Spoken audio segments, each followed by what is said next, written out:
অবশেষে 2026 বিশ্বকাপ ফাইনালের এমন তথ্য বেরিয়ে এলো যা শুনলে আপনি অবাক হয়ে যাবেন। ফাইনালে আর্জেন্টিনা স্পেনের কাছে হারেনি, আর্জেন্টিনাকে বাধ্য করা হয়েছিল হারতে। হ্যাঁ, আপনি ঠিকই শুনেছেন, আর্জেন্টিনা কি ইচ্ছা করেই ফাইনাল ম্যাচটি স্পেনের কাছে হেরে গিয়েছিল? কিভাবে ম্যাচটি হারলো আর্জেন্টিনা, আর এর পেছনে কার কার হাত রয়েছে, আজকের এই ভিডিওতে আমরা সেই সব তথ্য তুলে ধরব। ভিডিওটি শেষ পর্যন্ত দেখুন, তাহলে সবকিছু বুঝতে পারবেন। 2026 বিশ্বকাপে শুরু থেকেই আর্জেন্টিনা ছিল অন্যতম হট ফেভারিট দল। ফিফা র্যাঙ্কিংয়েও তারা ছিল 1 নম্বরে। দলটির পারফরম্যান্সও ছিল দুর্দান্ত। গ্রুপ পর্ব থেকে শুরু করে নকআউট, প্রতিটি ম্যাচেই আর্জেন্টিনা দেখিয়েছিল তাদের লড়াকু মানসিকতা, আত্মবিশ্বাস এবং চ্যাম্পিয়ন সুলভ ফুটবল। বিশেষ করে বড় বড় প্রতিপক্ষকে হারিয়ে তারা যখন সেমিফাইনালে পৌঁছায়, তখন অনেকেই ধরে নিয়েছিলেন এই বিশ্বকাপও হয়তো মেসিদের হাতেই উঠতে যাচ্ছে। কিন্তু সেমিফাইনালে ওঠার পর ঘটনা প্রবাহ অন্যদিকে মোড় নেয়। যখন আর্জেন্টিনা ইংল্যান্ডকে হারিয়ে ফাইনালে ওঠে, ম্যাচ শেষে স্টেডিয়াম থেকে আর্জেন্টিনার খেলোয়াড়দের দিকে একটি ব্যানার ছুড়ে মারা হয়।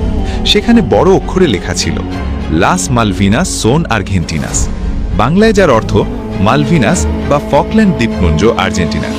এখানে লাস মালভিনাস বলতে ফকল্যান্ড আইল্যান্ডসকে বোঝানো হয়েছে, যাকে আর্জেন্টিনা ইসলাস মালভিনাস নামে ডাকে।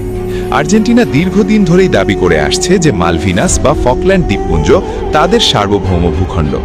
অন্যদিকে বর্তমানে দ্বীপপুঞ্জটি ইউনাইটেড কিংডমের প্রশাসনের অধীনে রয়েছে।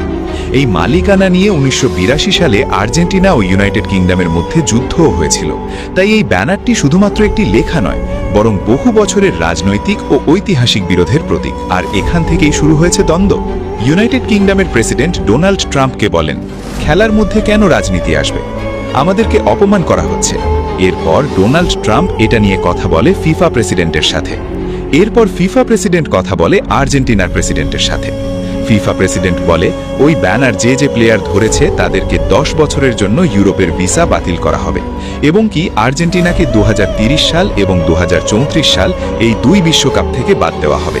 তবে যদি তোমরা ম্যাচটা হারো তাহলে কোনো কথাই হবে না, আরও তোমাদেরকে টাকা দেওয়া হবে।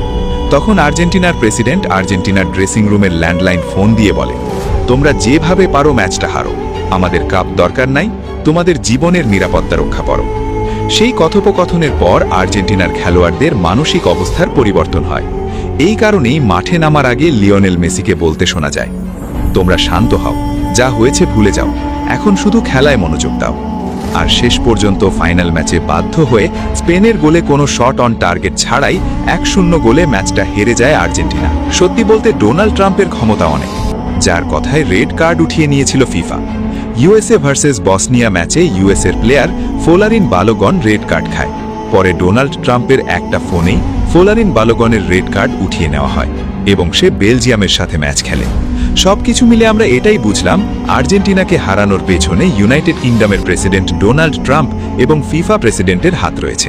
শেষ পর্যন্ত সত্য যাই হোক না কেন, একটি বিষয় সবসময় মনে রাখতে হবে, মিথ্যা চিরকাল লুকিয়ে থাকে না।